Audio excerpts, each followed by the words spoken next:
He wanted to force the hand of the union and fight the fight on Ford's terms, not the union's.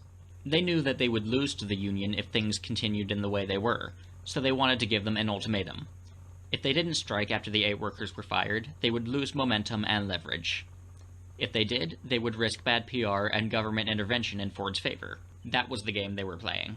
The unions, in response to this, put together a large organized sit-down strike in Ford's factories in April.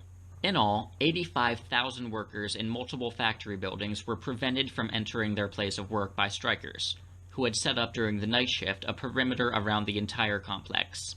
Their demands were the rehire of the 8 that were fired, and the holding of an election that all Ford employees would vote in to determine whether or not union membership at the Ford Company would be mandatory, and if so, which union would look after all the employees. The first day of the strike went exactly how the unionists wanted it to go.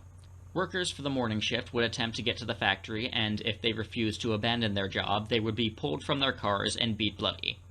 This lasted for 99 days with no interference from the government despite a plea from Bennett sent directly to President Roosevelt, and no ability on Ford's part to put together an effective strike-breaking action, despite the common belief that the company had a secret underground chamber filled with weapons, tear gas, and strike-breaking equipment controlled by an army of ex-convict pro-Ford thugs. The Ford Company's response to this was one they had been planning all along.